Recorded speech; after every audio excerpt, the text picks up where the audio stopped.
3 days, 7 rounds, 257 picks. The most hopeful weekend on the NFL calendar is now complete. Welcome, everybody. This is NFL Game Day Final. Rhett Lewis here with 4 decades worth of NFL experience, whose careers all began on a weekend just like this. Steve Smith Sr., Brian Baldinger, Gerald McCoy. And Gerald, you know, I think about this weekend, I think about opportunity, right? This is where it starts, and now it's time to get to work, right? Yeah, it is time to get to work, man. You work for this your entire life. You dream for this moment, but it's a so what now what mentality, and I'm going to get into that a little later. Yeah. For certain players, indeed, that messaging rings maybe a bit more true at this point. But, man, it's been so much fun watching these players come off the board, watching these teams get better, and we're going to assess some of those teams that did get better here for you over the course of the next hour as we continue to break this down. Steve's going to give you every single receiver breakdown that was drafted. Am I right, Steve? Yeah, you can get that here, or you can go on my podcast 89 on YouTube. And, all right, get them anywhere and everywhere. And Baldy's just going to have XOs for you left and right. Oh, yes. Let's talk about every offensive lineman, okay? No doubt. We have extra time here. I might step on Steve over here and some of the wide receivers. That's fine. We know what's important. Indeed. But this draft started with Cam Ward. It finished with Kobe Minor. And, boy, the amount of players that have now found new homes here in the NFL. And perhaps, you know, we go through each round and we identify, you know, Hall of Famers in every round, right? Hall of Famers that maybe you're getting signed right now, right, as undrafted free agents. That's part of this process as well. We will celebrate those players and these opportunities for these teams. But this is one of the best weekends on the NFL calendar for sure. And excited to break it all down for you from 1 to 257. So as we get ready to send it back to Green Bay and Rich Eisen, do want to make note, Rich, if you can hear this, it's over 5,000 players who have heard their names called since you began presiding over drafts, which is also about the same amount of hours that Daniel Jeremiah and Charles Davis spend studying, researching, and watching tape on these players. Appreciate that, Rhett. I appreciate that knowledge. And shout out to the international pathway players who are on the stage getting their very well-deserved moments. And these are people who grew up when they were born in whatever country that probably never even heard of American football. Some find it by watching YouTube videos. Some find it through family members. And they have dreams. And then Ahmed Hassanin is a Detroit Lion. He grew up in Egypt, right? He was working CrossFit when somebody said, hey, you know, there's a sport called football. And what? Not the Andy Griffith tape. Then he wound up at Idaho and in Boise State. He didn't even know where that existed. Did you hear about the head coach who had been sold on him? That, hey, we're bringing in this guy. You probably heard of Spencer Danielson. Go ahead. And the coach up there. Yeah, coach at Boise State. His coach is selling him, right? And again, the coach is like, oh, God, you know, I've been sold on this before. He's waiting on the steps. He's like, please don't let him be 5'10". Please don't let him be 5'10". Oh, well, welcome. Yeah, no. Glad to have you here. And now he's a Detroit Lion. Here are the 49ers picks. This was a big draft. You were talking about it on the first night, Daniel Jeremiah, because the Niners had a whole bunch of players leaving free agency. Obviously, the injury-marred campaign left them towards the top of the draft in a way that they're not used to being at 11th overall. What'd you think of this? They went draft? Defense heavy, and they want guys that can stop the run. To me, that was an answer to how physical the Rams have been. What do you think of the Bears draft? Love what the Bears did, and DJ pointed it out earlier. You've got a quarterback on a rookie contract. Be bold, bold, bold right now and try and supplement him. Yeah, look at the Cincinnati Bengals. Shamar Stewart, one of the most polarizing players, right? Didn't have the production, but had all the traits. They're going to plug him in. They get Knight, the linebacker from South Carolina, who's mature 25-year-old, a leader in the middle of the defense. Very heavy on the Buffalo Bills. Yeah, right there at the Jackson top Hawes, the tight end from Georgia Tech.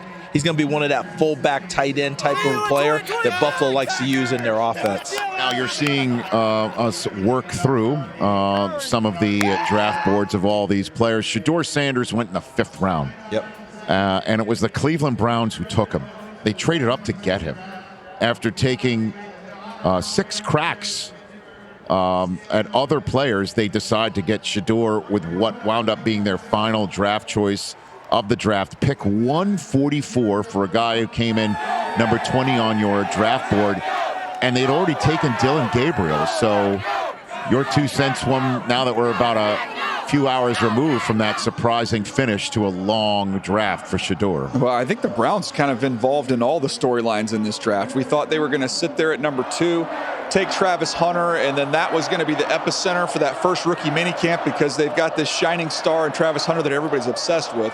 They trade off of that pick. They go get Mason Graham at number 5, and we're thinking, okay, well, the Browns are all in on next year. It's not going to be as much focus or attention on them. And then here we are all these rounds later, they get SHEDEUR Sanders to go along with Gabriel. I mean, yes, that is where the attention's going to be and the curiosity is going to be with that first rookie minicamp. And I'm excited for SHEDEUR Sanders. CD, you kind of mentioned it. When that news came in, there was no sulking. That did not look like somebody who was depressed. He was literally dancing a jig, doing the Irish jig there, and then jumped in the pool. So he's fired up to get his opportunity, and I'm excited to see how this whole thing goes. Yeah, and you mentioned throughout his career there hasn't been the quote-unquote competition for the position. He's been the guy all this time.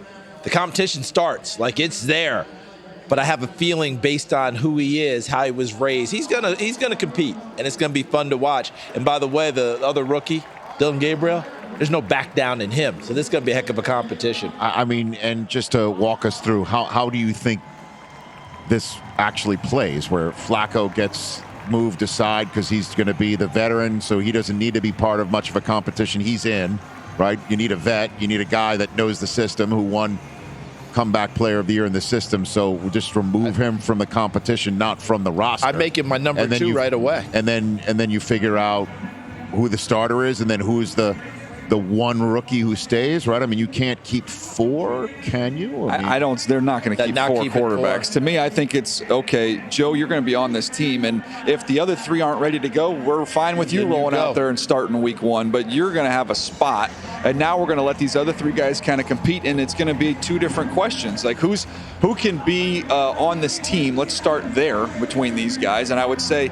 Kenny Pickett probably has to win by a considerable margin, or they're going to go with the 2 younger guys. Yeah, he can't win a decision. That's the first part of it. And then it's like, do we trust these guys? I mean, look, Gabriel's played a ton of football. You look at SHEDEUR is pretty polished. He's ready to get out there. Are these young guys potentially ready to get out there and start week 1? See, and I think in Kevin Stefanski's offense, if a young guy can assert himself, you can go there because they'll lean heavily on running the football and taking care of that young quarterback and Jim Schwartz's defense. So that's how it works. But I don't want to short shrift Kenny Pickett. He's bounced around a little bit after being a number 1 pick, and that's got to drive him a little bit nuts as well. He thought he had a home in Pittsburgh, goes to Philadelphia, is immediately labeled a backup. He wants to find his home and be a starter. So this competition is going to be interesting, and to me, it starts the minute those 2 rookies show up at minicamp. Then some other quarterbacks went today. Any thoughts on who else landed in which spots? Yeah, I mean, look, we had Mike Tomlin on, and then right after that, they take Will Howard, so we get a chance to ask him about that. It sure sounded like, I mean, Rich, you tell me if I'm crazy, but it sounded like there's an expectation that the Aaron Rodgers thing, is close to happening. And so now you get Will Howard, who's, to me, I think that's a great opportunity for him to come in there. He's going to get a chance to be a backup and learn. I think there is kind of a McAfee connection there too, right? Because you got McAfee, who's been getting all over me for not having Will Howard hire. They have a relationship. You've got McAfee's got the relationship with Rodgers. So maybe that whole thing all comes together for him in the quarterback room there in Pittsburgh. Oh, Roger, I mean, you want to keep talking Pat. I mean, Pittsburgh's his town. Right? Yeah. And so that's where we're going to be for the draft next year as well. The handoff has occurred from Green Bay to Pittsburgh. Next year's draft is going to be in the Steel City in April of 2026. My only advice for the 3 of us is, Permane Brothers got to wait till day 3, guys. We do that day 1. We don't get to day 3. Pace yourself. Don't pace yourself. Pace yourself. Just like I said, there should be. Are you saying we got to train for it? There should be no snap count for Travis Hunter. Okay. And to take the governor straight off. Like just go. Oh yes. Just go, man. So as long as we have an on-site Dumb and Dumber. as long as we have an on-site medic, we'll be all right. I mean, use Travis Hunter as a guide. It's like putting fries on the sandwich. 110 plays a game. Great stuff, guys. Great stuff. So there's the handoff. We're in Pittsburgh next year. For now, signing off from Green Bay, Wisconsin. Yes, indeed. We will go from Green Bay to the city of Three Rivers, the Allegheny, the Monongahela, and the Ohio. What a beautiful sight that will be in just over a calendar year. Until then, though, we have 257 choices that we can talk about here on NFL Game Day Final. Appreciate you guys being back here with us. Rhett Lewis, Steve Smith Sr., Brian Baldinger, and Gerald McCoy. Steve, simple question. Which team won the draft? Well, a lot of teams got a lot of great picks, but for me, it has to be the Seattle Seahawks. They use 11 picks, but they also target the needs that they had. They need O-lineman, wide receiver, corner, safety, and D-lineman. They did that early, but they got some guys that you weren't expecting to be there and can really impact their team immediately. They got some value picks, got 2 wide receivers, one in the 5th round with Tony Horton at Colorado State, who sustained a little bit of injuries, but he has some speed. And then they got Ricky White III, who's a real big speed guy.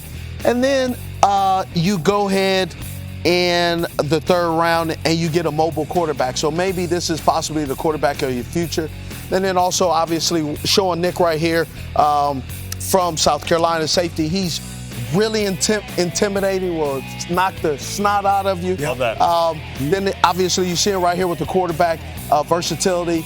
Gives Mike McDonald, the head coach, he's a defensive guy, so he already knows what to do, and he's played against this quarterback, so he knows what his strengths and his weaknesses are because he game planned with him against them several times. So he exactly knows what it is, and this quarterback in the future. So I thought it was a really good opportunity. They got some good picks in the first couple of rounds, but then they got some value picks where they can pay a little bit less, but the production doesn't impact their salary cap immediately. 11 picks. So I chose another team, Steve. I said the Atlanta Falcons, who only had 5 picks in this whole draft. But I think they really nailed the picks. They traded back in the first round. They needed pass rush. You look at what they have been doing, Raheem Morris, and their inability to get to the quarterback a year ago. They go out and get Jalen Walker with the 15th pick. Like, this guy is an athlete. He can come off the edge. He can play inside linebacker. He is a playmaker. So their draft started with Jalen Walker, and everybody congratulated him. I don't think anybody thought he'd be there at number 15. They didn't even think so. Well, there you go, Steve. And so he's there. You can't help but just go, he's a Falcon. But they weren't satisfied with just one. They traded back into the first round to get James Pierce Jr. out of Tennessee, who has elite traits and instincts from size. He ran that 4.47 speed at the Combine in Indianapolis, and his speed shows up on film.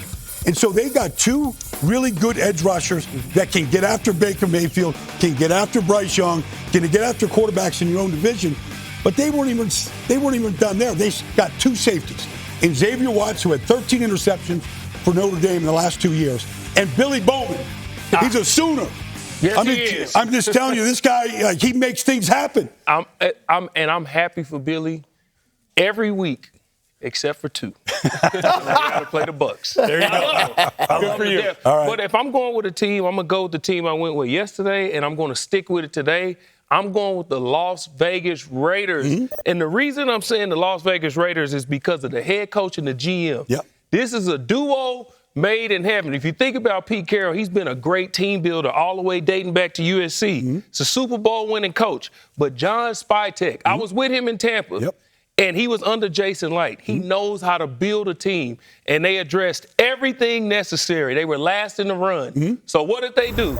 They went out and got the best running back in the draft in Ashton Genty. What did they do next? They went out and got a wide receiver, a big physical wide receiver. DJ said this is the most physical wide receiver in the draft. Why does that matter? Because you need wide receivers that can not only get open, but if you want to run the ball, your wide receivers have to do what, Steve?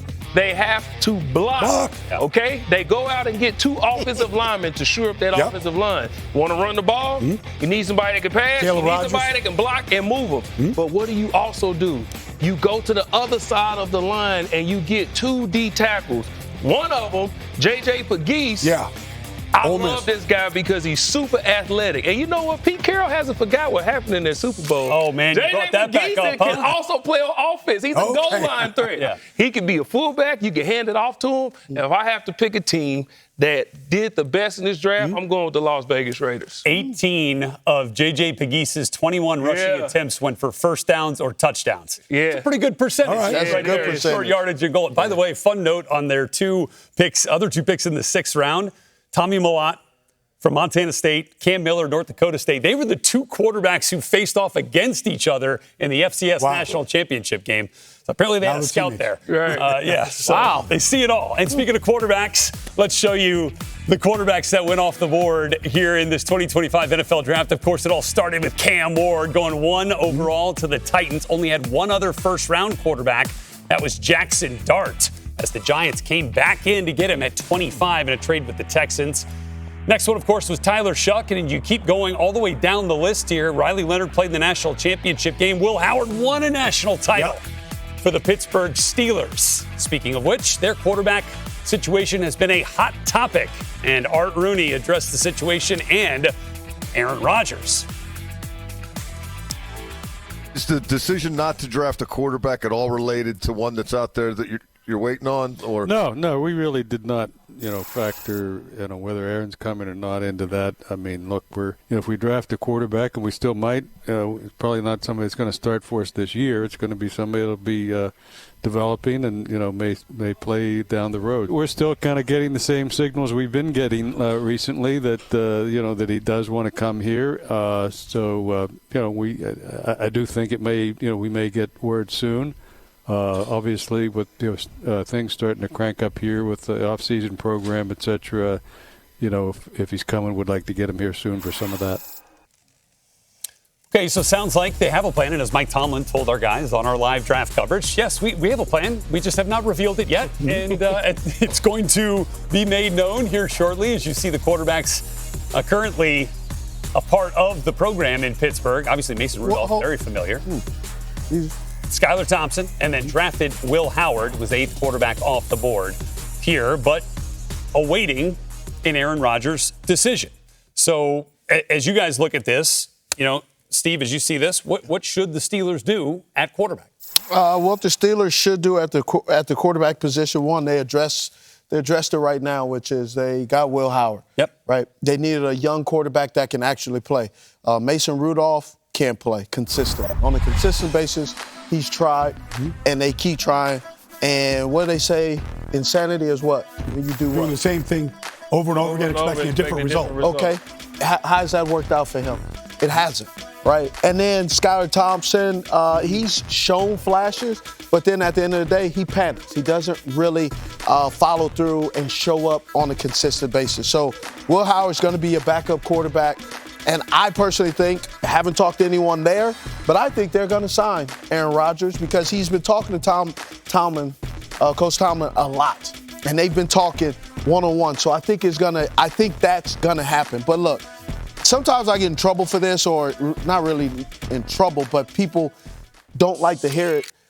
Not every quarterback, not every NFL player is a fantastic or outstanding player. Sometimes it's a little bit of luck, where you've been picked by a team who actually doesn't really want you to play because there are significantly better people in front of you. Mason Rudolph has been that guy.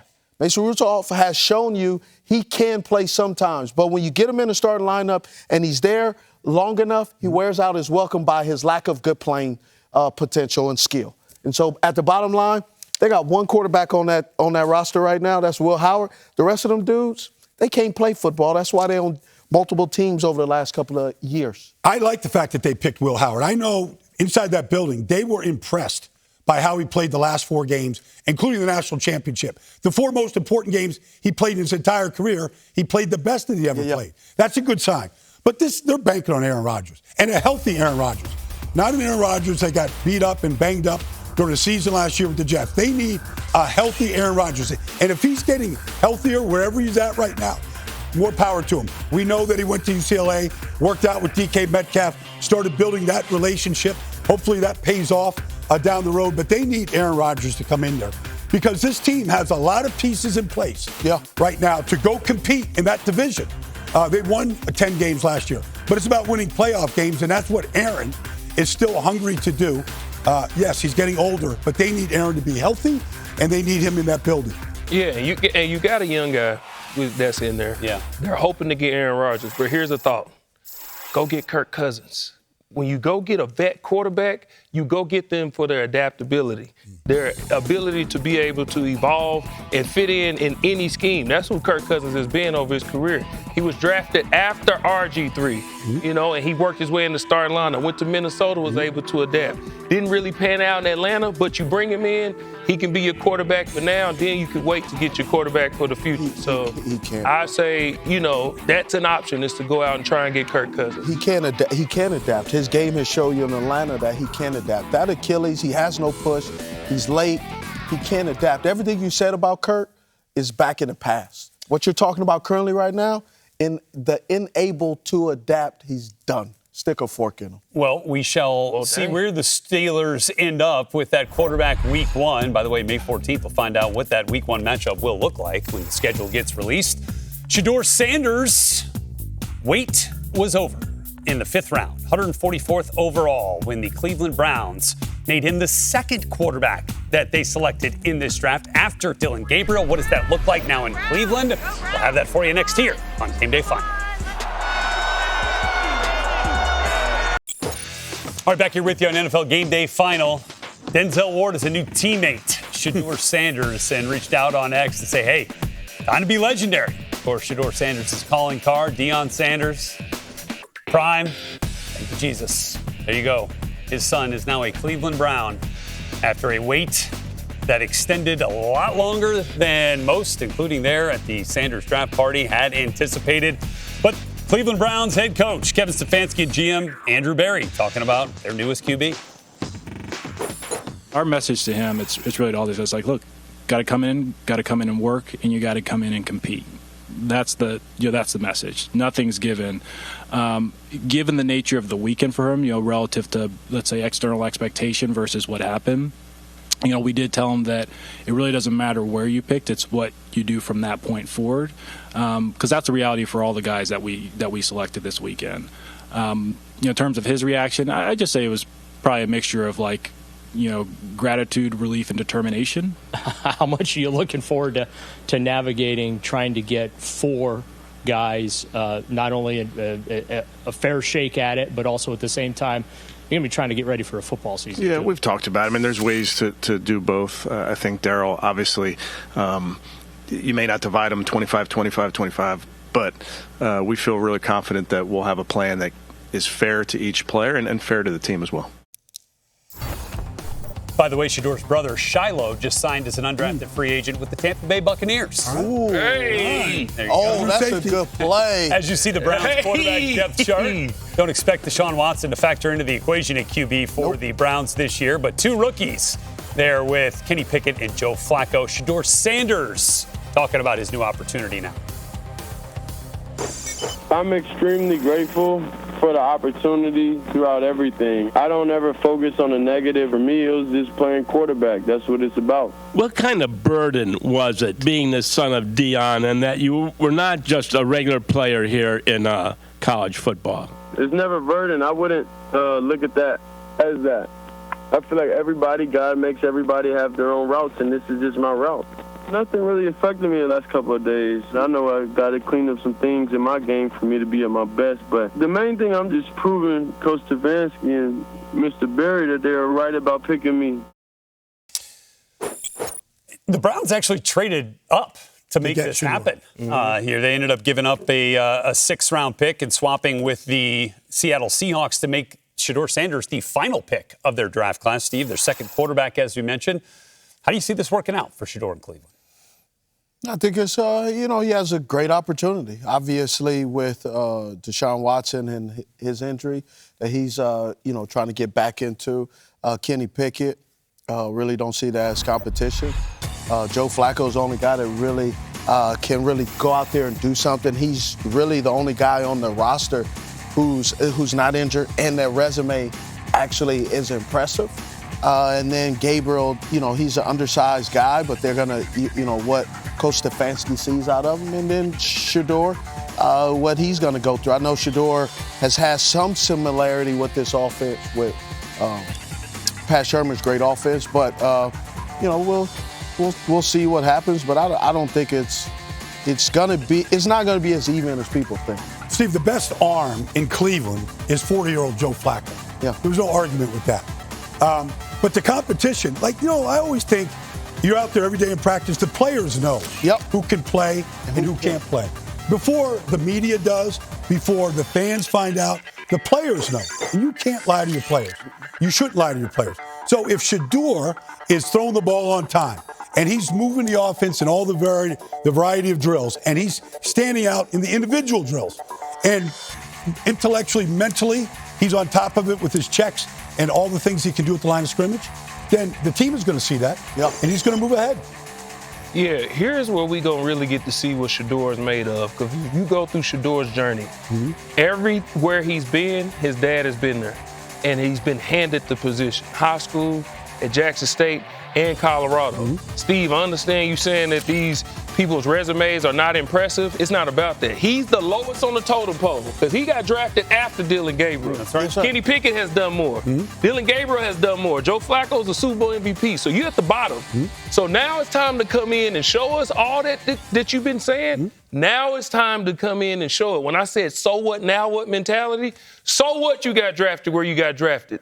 Now what are you going to do about it? And that goes for everybody who got drafted. That's true. You're the lowest on the totem pole, but what are you going to do about it now? Now it's time to show. I don't want to see no Instagrams, no TikTok. I don't want to see nothing you doing as if it's not coming from a major network. Shut all the cameras off. It's time to go to work. If we see SHEDEUR Sanders, it needs to come from a major network. Not no Instagrams, no TikToks, no Twitters, none of that.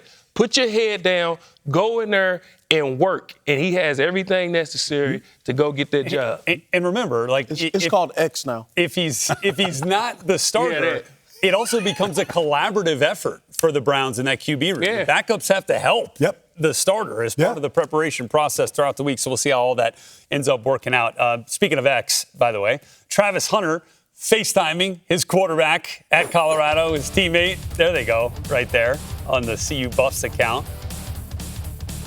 Those two shared many a big play, and they will not play against each other this year, Jags and Browns.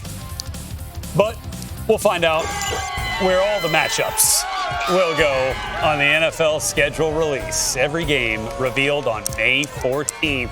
Further details, NFL.com/schedule release. As it relates to Travis Hunter, number 2 overall pick in this draft of the Jacksonville Jaguars, they'll see plenty of Cam Ward. They'll meet twice a year, battling for the AFC South, and we'll talk a bit more about what that looks like next.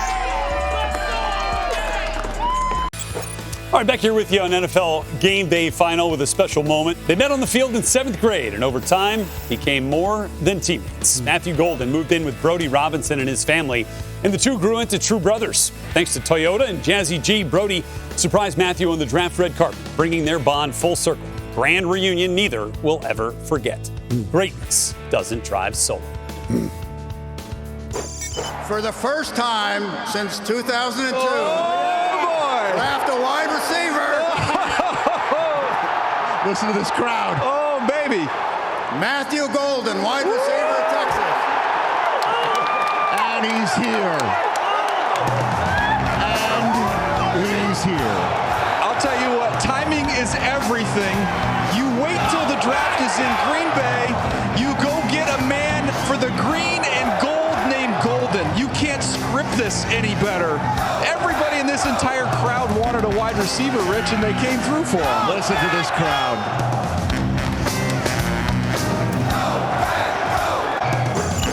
I mean, that was pretty special on night one. A green and golden night for the Packers, certainly getting the Texas wide receiver there into the fold in Green Bay. All right, Steve, how about a favorite moment from this draft? Favorite moment? Yes, sir. For me, it has to be SHEDEUR Sanders getting picked. You hear all this stuff going on, and the opportunity to get picked is special. But he was getting murdered on social media. Everybody was talking about him to try to kind of poo-poo on his opportunity, his light. And, man, he got the opportunity for him to close that chapter.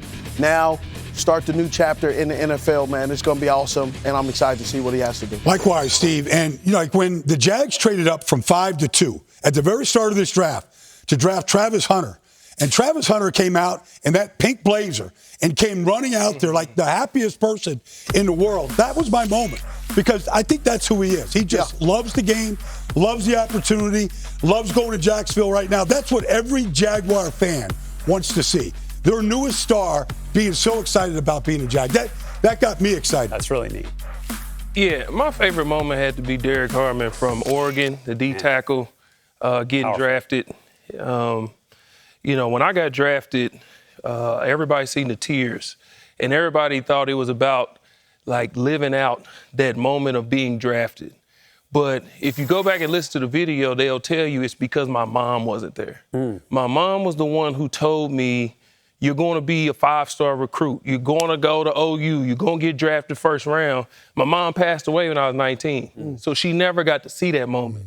He was drafted, and he was able to go let his mom know what had just happened. So him having the opportunity to do that, that's what touched me the most, because I never got to experience that moment, but he did. And that's a day he's never going to forget. And I guarantee you, when you watch this kid play this year, he's going to play with a little different spark. So if I have to say my favorite moment from the draft, it would have been him having the opportunity to go let his mom know before she passed away, Mom, we did it. And she passed shortly thereafter. Certainly a powerful moment. Look, another one, you mentioned the Raiders' great draft. Another moment that really balances heart-wrenching tragedy with heartwarming resiliency, right? Jack Besh's older brother, Tiger, was a running back at Princeton, was killed in the terrorist attack on New Orleans down on Bourbon Street in the early morning hours of New Year's Day. A month later, Jack Besh, wearing his brother's number 7 on his chest, competed in the Senior Bowl, and right here, as you saw on NFL Network, caught the game-winning touchdown pass. See that 7? There were 7 seconds on the clock when that play started. You know who he caught the touchdown pass from? Memphis Tiger quarterback Seth Hennigan. And now is the newest Las Vegas Raider. John Spytek, the general manager, Pete Carroll, with an emotional call to their newest wide receiver. Hey, Jack. Hey, how you doing? Oh, good. This is John Spytek in Vegas. How you doing, brother? Man, I'm doing great. I'm doing good. You with your family? Yes, sir, I am. All right. I hope they're excited. They ready to wear some silver and black because you're about to be a Raider. Hey, you're getting a dog, man. Let's go. Thank you very much. I appreciate you, Coach. Hey, let's go, baby. Let's go, baby. Go. Come on. Hey. Let's go. Hey, I want you to know too how proud of you Tiger is. Okay, you bring that spirit man, I really with us too. appreciate Okay. you. Yes, sir. Thank you very much. All right, we need your best I now. appreciate you. Yes, sir. Hey, let's go win Super Bowls, baby. All right, you better turn it up now because Coach Carroll's coming and he's more hyped than me. All right. Yes, sir. Let's go. All right. Jack, congratulations, man. Hey, let's go, Coach. That's right. Hey, let's go win some freaking games, baby. Hey, we want you to make sure that you know how much we care about you and all that you've been going through for sure. But in extension to that, we're counting on you to bring all the that makes you who you are. All right? Yes, sir. Don't hold nothing back. You're going to hit everything. You're going to catch everything. You're going to run with everything. And I know you're going to have a freaking great time here at the Raiders, man. Congratulations. Yes, sir. Thank you so much, Coach. Hey, Can't wait to get let's hear it for little Jack, man. Let's go, baby.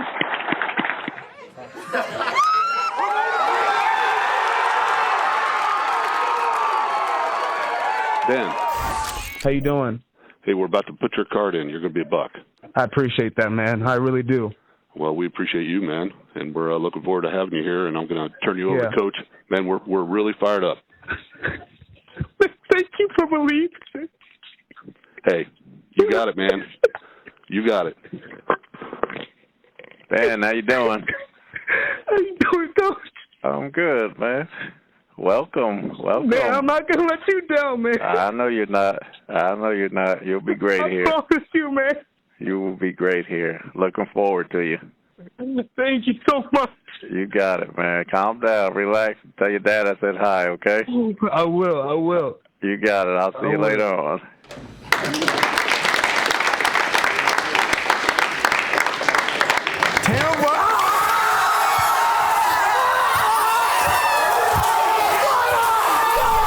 Boy, Did we just run the full spectrum of emotions? I know. Laughing, crying, everything, man.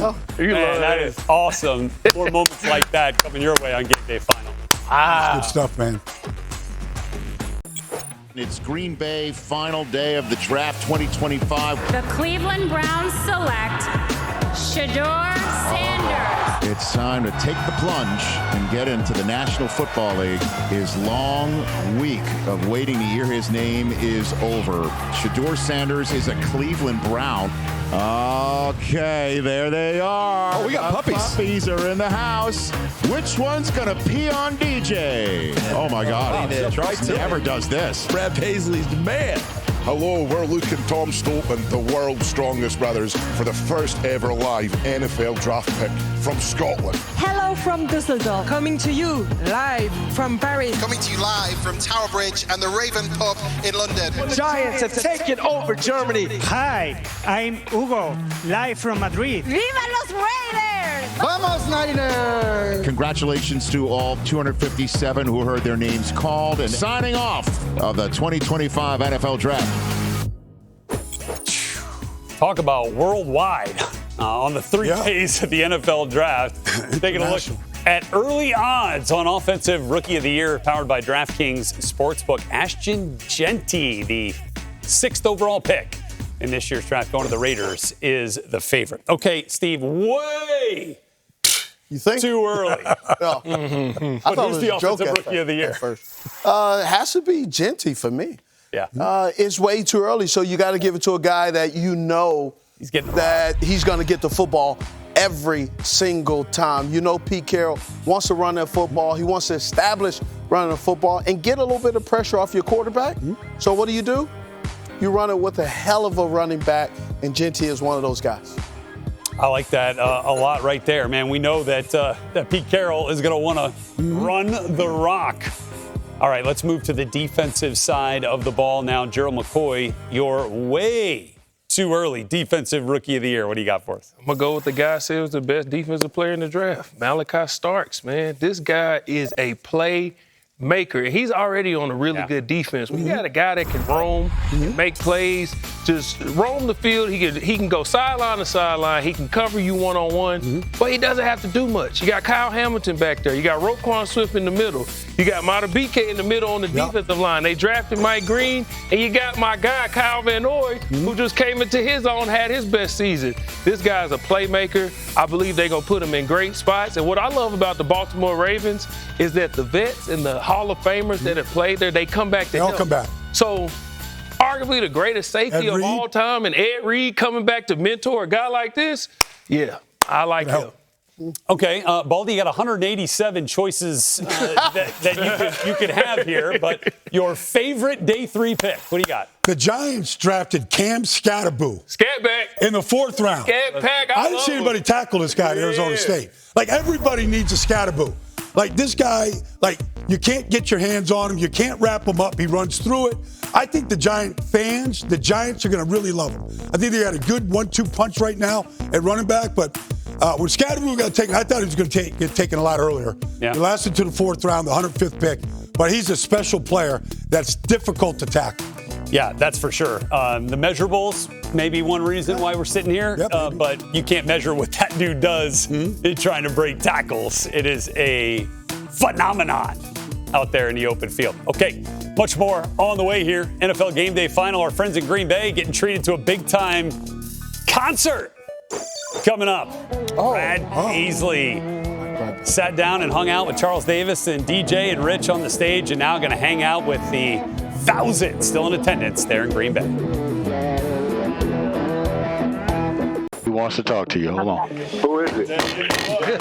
Hey, this is Jerry Jones with the Cowboys. We're turning you in. Yes, sir. Okay. Thank you so much. Congratulations, boy. We're glad to have you as a Cowboy. I'm an old offensive lineman, believe it or not. Yeah, I believe it. I believe it. They always are the best looking. They're the smartest, and they own the damn team. So that's an offensive. Oh, definitely. Thank you so much. Okay. I can't wait to get there and get to work. I think that's now the unofficial open to Baldy's Big Boys. That line from Jerry Jones right there. Tyler Booker's a big old boy now. He's big. Man, as a guy that used to play guard for the Cowboys, it's a real pleasure to watch Tyler Booker play and the things that he can do. Because They just lost Zach Martin to a retirement after a Hall of Fame career. Let's replace him with a guy like Tyler Booker, who's got similar type abilities. I mean, the ability just to move big people out of the way for the run game, that's Jalen Milroe. Another one is run. Now, to get out there on the perimeter, just roll guys up. Look for a guy with another colored jersey. You want to blitz against him, flatten them, put them on the ground, pancake them. Pancakes on Saturday, pancakes on Sunday. It's a good meal. That's what Tyler Booker can do. He's got enormous strength and size, and he's had great durability throughout his time at Alabama. Yeah. I got a chance to meet him at OL Masterminds last year. Him and Caden Proctor, they came over. We watched a bunch of film together. But he's a student of the game, and he's built for what Dallas wants to do, which is win in the trenches. Steve, I know you've been following the wide receivers pretty closely, and I know you like the Jalen Royals from Utah State. Yeah, Jalen Royals from Utah State. I'm not supposed to like him from Utah State. That's right. Being a Utah guy, that. but man, he can play some. He can play some football, and I love the Kansas City Chiefs acquiring him because. And then y'all gonna put film on him against Utah, huh? Oh, okay. We're gonna have to talk to the editors about that. But it's okay. There's Boise. But watching Jalen Royals, when he has the football, he kind of reminds me of a Dez Bryant. It's just his ability to finish everything. Now, this offense that he's in is a little spread. He only had 834 yards because he only had played 7 games. But when you go back and watch his film, he's consistently beating defenders. They force him to football a lot. This quarterback didn't necessarily always give him the ball at the right time, but he always did what he was supposed to do. A big kid, can run. He's really stout. I like him. I really like him a lot. That's a good play by the Kansas City Chiefs. Yeah, I like that one for sure. Had big-time production in 23 as well when he was fully healthy. Yep. Speaking of big-time players, big-time athletes, Gerald McCoy, how about Toledo in the draft again this year after getting Quinion Mitchell in the first round last year? Yeah, they got a great D tackle in Darius Alexander who's going to the Giants. And the reason I love him is because of his athleticism, and he adds even stronger to what the Giants did. Look at him. We got this is a pick six. You love it. He's inside. Watch him push. Pull off the power, go make a play. That's his interior rush. Now you see him use his hands, quick swipe, rip, senior bowl, coming off the edge, power, pull off the power, get to the quarterback. Now he is, he can move, he's in and out. He got a little bit of everything, and he's going to the Giants. The Giants' strength last year was the defensive line. They got Abdul Carter, got Kayvon Thibodeau. They got Sexy Dexy in the middle. They got Brian Burns, put this guy the 3 technique. Love it. That Giants line is going to be scary. Sexy Dexy. Hey, look out, Ben. They coming for Philly, baby. Big-time D-lines now in that NFC East, obviously starting with the Super Bowl champion Philadelphia Eagles. Green Bay, you were amazing